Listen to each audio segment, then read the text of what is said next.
नमस्कार दोस्तों, आज हम जिस विषय पर बात करने जा रहे हैं वो विषय है माइंड, बॉडी एंड सोल का कॉम्बिनेशन। हमारी ज़िंदगी में भगवान ने हमें इतनी सुंदर ज़िंदगी दी है, जीवन दिया है, संसार में हम इसको जीने के लिए आए हैं। लेकिन कुछ चीज़ें ऐसी होती हैं जिसको सुलझाने में और उनका सामना करने में हमारी ज़िंदगी का बहुत अहम हिस्सा निकल जाता है। आज हम बात करेंगे माइंड, बॉडी, सोल के कॉम्बिनेशन के बारे में, जिसे मैं कहूँ कि दिमाग, आत्मा और शरीर यदि हम समझ लें कि इनका आपसी कॉम्बिनेशन क्या है तो हमारे जीवन की बहुत सारी चीज़ें अपने आप सरलता के साथ सॉल्व होती चली जाएंगी। जैसे छोटी छोटी बातों पर टेंशन होना, मन में घबराहट होना, गुस्सा आना और बिना वजह परेशान होने की जीवन में जो एक आदत पड़ जाती है वो धीरे धीरे इसके द्वारा कम होनी शुरू हो जाती है। उदाहरण के तौर पर मैं आपको ये बता दूं कि माइंड, बॉडी एंड सोल जो है वो क्या है, कैसे काम करता है। एक साधारण भाषा की मैं अगर बात करूं, जैसे हम कोई गाड़ी लेते हैं तो उसमें वो गाड़ी जो है डीजल से चलती है या पेट्रोल से चलती है और उसको चलाने के लिए ड्राइवर की ज़रूरत होती है। अब अगर मैं कहूँ कि हमारे पास गाड़ी हो गई लेकिन हमने उसमें डीजल नहीं डाला या ड्राइवर नहीं उसको चला पा रहा, तो वो गाड़ी कितनी भी महंगी हो उसको लेने का कोई फ़ायदा नहीं होता।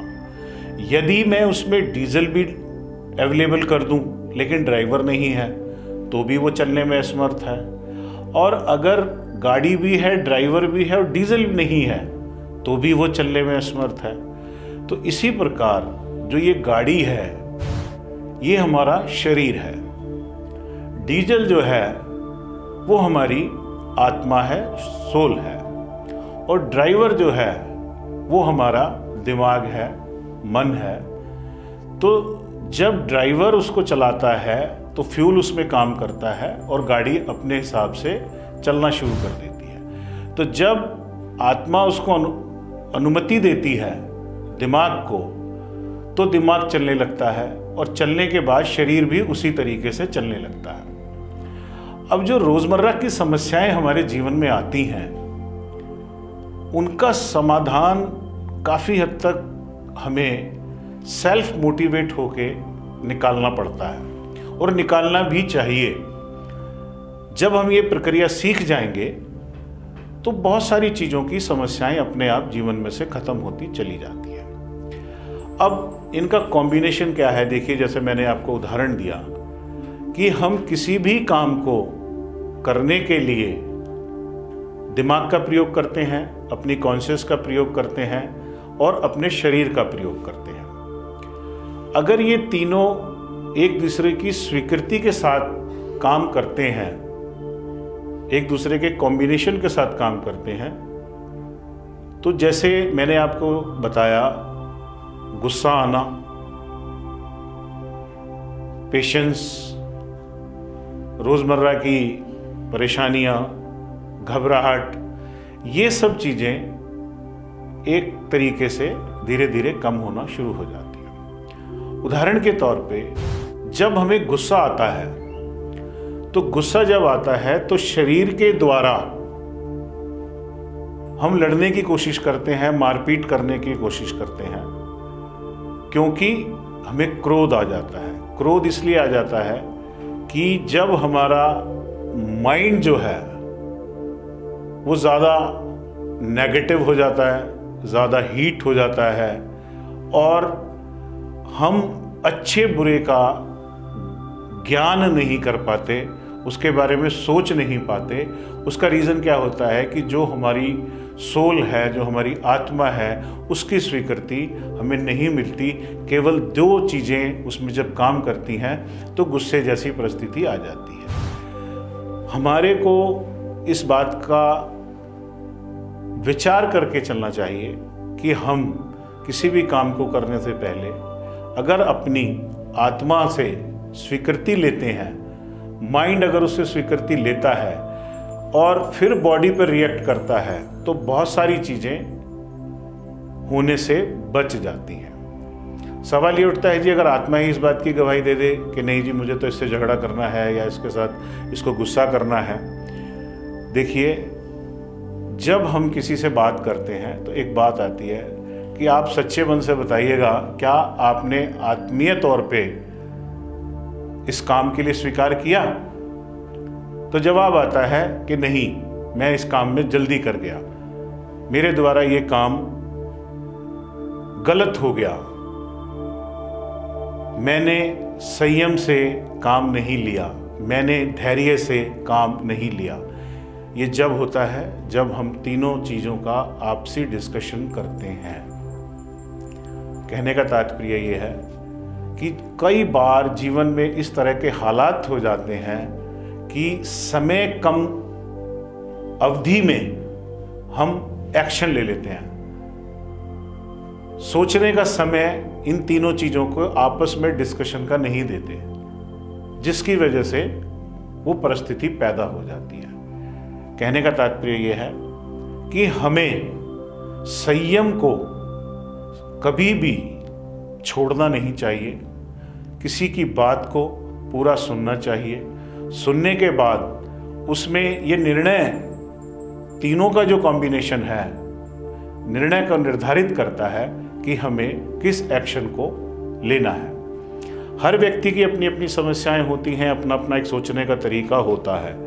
लेकिन अच्छे बुरे का ज्ञान सबको होता है। हर व्यक्ति इस बात को जानता है कि क्या चीज़ अच्छी है, क्या चीज़ नहीं करनी चाहिए, क्या चीज़ करनी चाहिए, लेकिन इसका करने के बाद हमें एहसास होता है कि शायद मुझसे ये काम गलत हो गया। जब हम, मान लीजिए, घबराहट हमें हो जाती है, हमें किसी चीज़ का भय सताने लगता है कि अगर मैंने ऐसा नहीं किया तो मेरे साथ ये परिस्थिति हो जाएगी।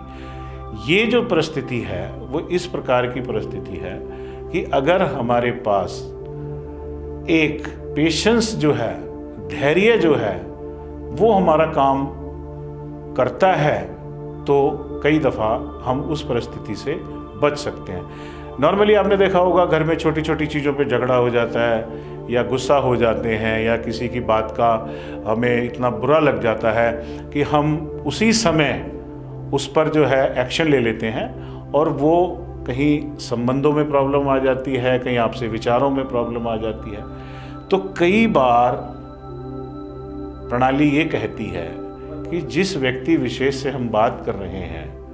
जिस विषय पर हम बात कर रहे हैं, जिस परिस्थिति पर हम बात कर रहे हैं, उसको समझ लें। समझने का मतलब ये है कि उसमें टाइमिंग जो है, मान लीजिए कोई विषय ऐसा चल रहा है, एकदम से गुस्सा भी आ जाता है, क्रोध भी आ जाता है, और हम एक अलग तरह की परिस्थिति में एंटर कर जाते हैं। तो कॉम्बिनेशन का मतलब जो होता है वो यही होता है कि हम उस परिस्थिति को थोड़ा सा समय, सेकंडों में भी अगर समय लगा लेते हैं, तो उस परिस्थिति से हम बच जाते हैं। अब सवाल ये उठता है कि जब हम सहनशीलता सीख जाएंगे, संयम सीख जाएंगे, तो हमारी बहुत सारी चीज़ों का समाधान अपने आप होता चला जाएगा। कई बार जैसे काउंसलिंग में लोगों से डिस्कशन करते हैं या किसी सेशन में जाते हैं, तो वहाँ अक्सर लोगों का ये सवाल होता है, सर आपने ये जो कॉम्बिनेशन की बात की, कई दफ़ा ऐसा हो जाता है कि उस समय दिमाग काम नहीं करता कि हमें क्या करना चाहिए। तो इस तरह की जो हालात हैं वो पैदा हो जाते हैं। उनको यही हम बताते हैं, यही समझाने का प्रयास करते हैं कि जो कॉम्बिनेशन जैसी बात मैं आप लोगों से कर रहा हूँ, उसका मतलब यही है कि अगर हम केवल और केवल दिमाग से बात करेंगे तो वो परिस्थिति पैदा होगी। अगर हम शरीर और दिमाग से केवल उस चीज़ का निर्णय लेंगे तो भी वो परिस्थिति पैदा हो सकती है। लेकिन सोचकर, विचार कर, आत्मा के साथ दिमाग का मिलना और शरीर को उसका आदेश देना, उसके ऊपर उसका निर्णय उसको देना, अगर वो पॉजिटिव रास्ते से ढूंढा गया है, पॉजिटिव तकनीक से उसको ढूंढा गया है, तो मैं समझता हूँ इस तरह की परिस्थितियाँ नहीं होती। बहुत से लोग आपने देखे होंगे, बहुत पेशेंस होती है, निहायत पेशेंस होती है, उनको कोई व्यक्ति कुछ भी अगर कहता है और वो उस परिस्थिति में उत्तेजित नहीं होते या टेंशन में नहीं आते, घबराहट महसूस नहीं करते, उसका सबसे बड़ा कारण क्या होता है कि उन लोगों ने अपने विचारों को लैमिनेट किया हुआ है। मतलब वो जब तक उनकी ये तीनों चीज़ें अलाउ नहीं करती, जब तक वो किसी चीज़ के निर्णय पर नहीं आते। जैसे कई दफ़ा क्या होता है कि किसी ने हमें गुस्सा दिला दिया, किसी ने हमारे को कोई बात गलत कह दी, या किसी बिना वजह ही हम किसी चीज़ में अपनी इंटरफेयर करते हैं, या जो विषय हमारा नहीं है हम उसमें भी इंटरफेयर करते हैं। तो उस सिचुएशन में क्या होता है कि हमें ये तीनों चीज़ें जोड़कर अगर हम चलते हैं तो उस परिस्थिति से हम दूर रह सकते हैं। कई दफ़ा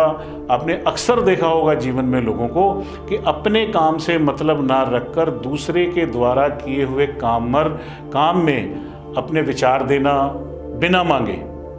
बिना वजह उनको विचार देना, या कोई व्यक्ति अपनी बुद्धि से अपनी कार्य क्षमता के अनुसार काम कर रहा है, फिर भी हम बिना मांगे और बिना कहे अगर उसको विचार देने लगेंगे और वो विचारों पर, हमारे विचारों पर अमल नहीं करेगा, तो हमें क्रोध जैसी परिस्थिति का सामना करना पड़ेगा। हमें पेशेंस को अगर हम छोड़ देंगे और ये मान के चलेंगे कि इस व्यक्ति में मुझसे कम बुद्धि है, मुझ में बुद्धि ज़्यादा है, तो क्या होगा कि मुझे वो थोड़ा सा ऐसा प्रतीत होने लगेगा कि ये व्यक्ति इस कार्य को नहीं कर पाएगा।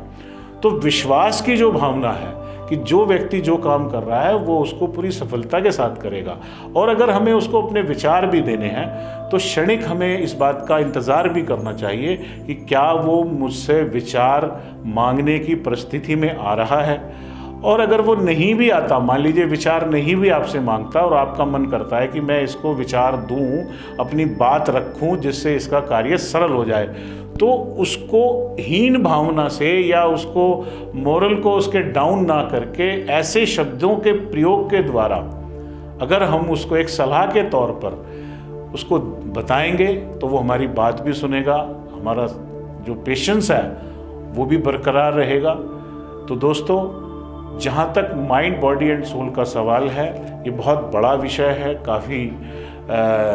हर परिस्थिति पे अलग अलग तरीके से इसके ऊपर विचार होता है, विचार किया जाता है, और लोगों को इसके कॉम्बिनेशन सीखने के बाद बहुत लाभ भी होता है। और एक जो डे टू डे की दिनचर्या है उसमें भी वो अपने आप को और ज़्यादा मुस्तैदी के साथ जीवन को बिताने में कामयाब होते हैं। तो मैं आप सभी से ये कहना चाहता हूँ कि आपको कभी भी मेरी आवश्यकता हो मुझसे फ़ोन करके बात करें, मुझे शेयर करें, और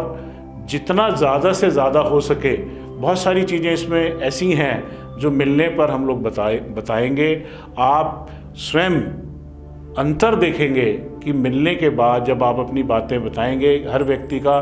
जीवन जीने का तरीका अलग अलग है, जीवन प्रणाली अलग अलग है, तो अवश्य हमें लाभ होगा।